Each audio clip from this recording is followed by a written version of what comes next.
Trigger Man back in the lab with our second installment in these reaction type videos.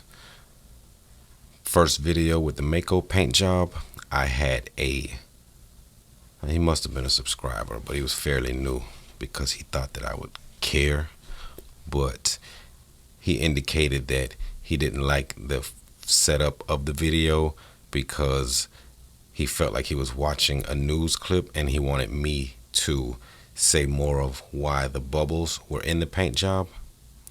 Number one, I wasn't there working at the shop. There's 50 different reasons why that car could have bubbled. And second, my reason for doing these videos are for all of us to learn from each other. You know, in that video, in the comments, there was like 100 different guys chiming in that have experience with those classic cars like that are dealing with those same issues. So it's really, these are just for me to open up a dialogue for all of us to communicate and work together and come up with some type of reasoning. So for the guys that are at home learning, you know, watching that video and reading those comments, that gave someone from home that is working on their old car, working on any car, that gave them 50 different reasons that can cause paint to bubble up, so they know what to look out for. So that was my reasoning for doing that. That's why I'm doing these videos, okay? It's for all of us to learn, not for me to sit here like I'm the master of everything. I'm not here in the shop with these people. I don't know what was going on, but I know that we all can learn from this. So to that guy that didn't like the style of video, you already know what you can do, okay? I'm at home. I'm trying to be peaceful, so I don't want to start talking reckless like I do in my normal videos from the shop, okay? I'm doing this to help all of us. So this one here, I saw a glimpse of it. It looks like just a bad repair on a vehicle, and maybe this is, again, something that all of us can learn from, okay? So let's roll it. 81391. Yes, this is the vehicle. Thank you. Okay, this vehicle is a 2014 Dodge Journey. It's a four-door, and the condition on the vehicle here on the report is excellent. And at the time of damage, it was 5,723 miles. And this was fixed at a select service or service first shop from State Farm, which. Yeah, so that means that State Farm told this customer to go to one of their select shops. They're like direct repair shops.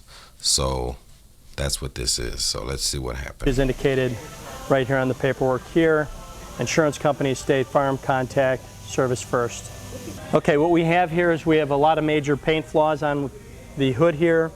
There's a lot of fish eyes in the paint, a lot of dust particles in the paint. There are long runs along this whole leading edge where the paint pooled down. There's pooling at all the edges. Man, look at that. Runs on the fender, runs everywhere. Now this is the type of dude that you want on your side. You don't want to piss him off. I can tell he's a real prick. There's a very large run coming up through the center here. They did not remove the windshield wiper squirters for the fluid to come out. There's dry lines on the back side here where you can see that they were masked off and the spray did not accurately go underneath it like it should have, so there's going to possibly be peeling problems around the windshield squirters at a later date. We have overspray here on the fender that they did not properly mask it. The gaps between the hood and the fender on the right side of the vehicle are 4.5 gaps, and we can show that indicated here on the gauge here. So if we were to take the gauge and go into the gaps, everything here is 4.5.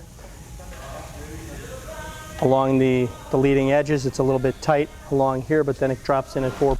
Man, I will say, out of all the years I've been in the industry, I've never saw one of those gauges. I mean, I'm sure they exist. I'm sure a lot of you guys have seen them, but I've never seen one. 0.5.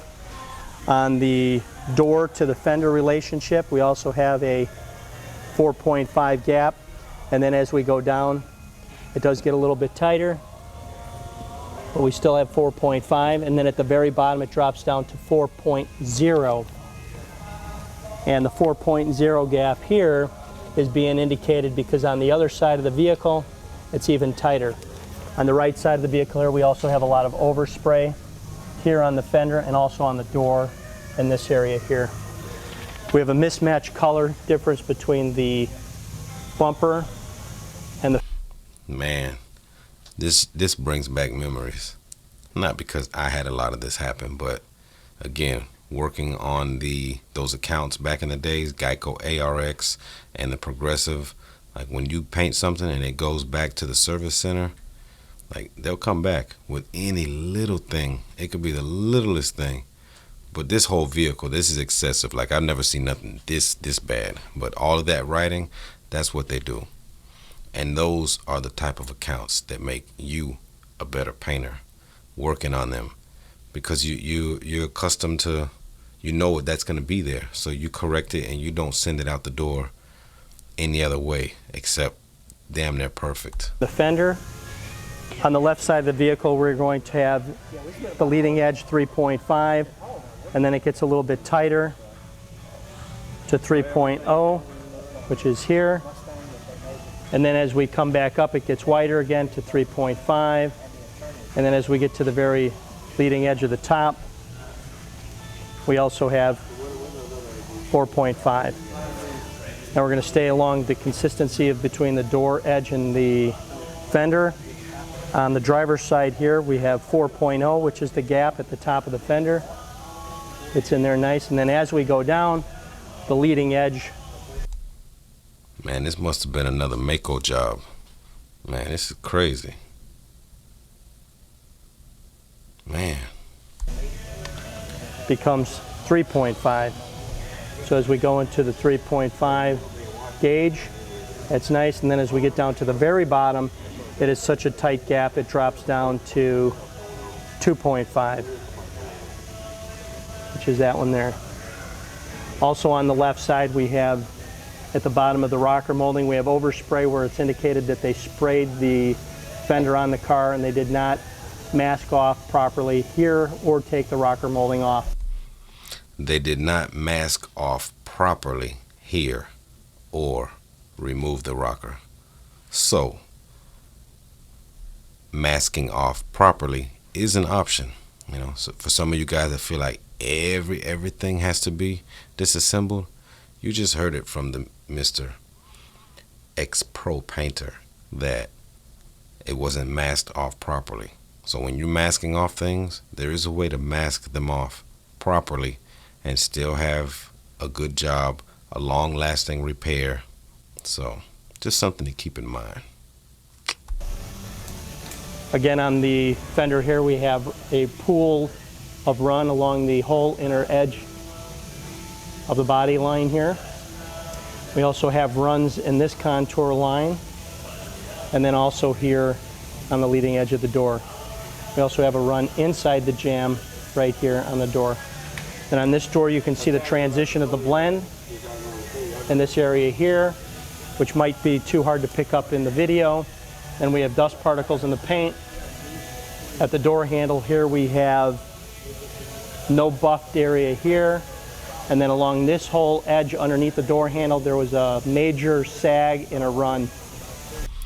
A lot of runs, man. What type of gun you think the guy was using? I would say Sata Jet. And then as we come back to the back side of the left side door here, we have major overspray over the Sata fanboy. whole side of the back door where it was not properly masked. And lastly, on the front windshield, there's overspray on the front windshield. I can identify that now here.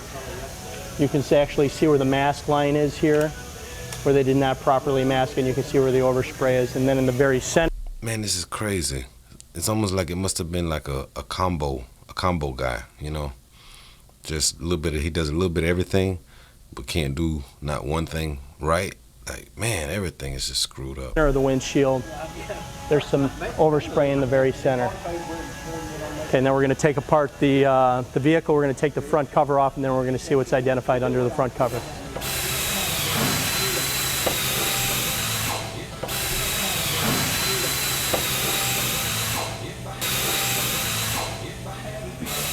Okay, I just want to look at one thing here.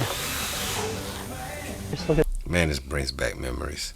In a way, it's like gut-wrenching memories, but then at the same time, it's thankful memories, because this is the type of stuff that makes you good, you know. If you desire to be a great painter, when you go through stuff like this, having these issues, and you want to be better, this will make you better, you know. But if you just want to be a crappy technician like that, then hey, that's just you. Look at this paint edge going on in here. I want to make them know that this wasn't anything that you can just look at the paint on the black trim there on the bottom. Like, how can you even let that go out like that? Man, that's crazy. Videotape this coming around. You'll see the paint edge in here.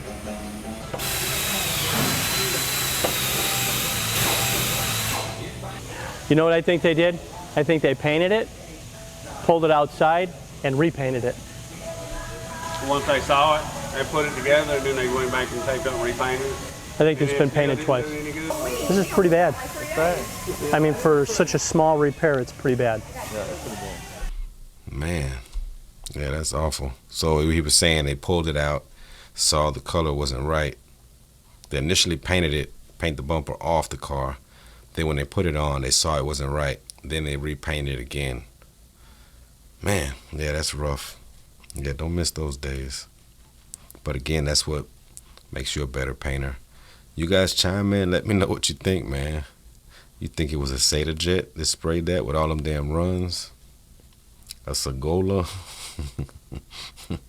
The gaps, I don't know. You know, that's on the body, man. So, you know, that's a little, I can't say much on that. But that was a pretty cool little gauge there. I never seen that thing before. Yeah, that's pretty bad.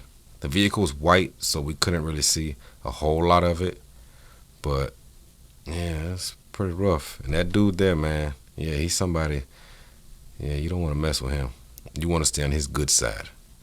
But, yeah, so signing off, man. You guys chime in. Let's discuss it, and let's learn something. Catch you in the next one. Peace.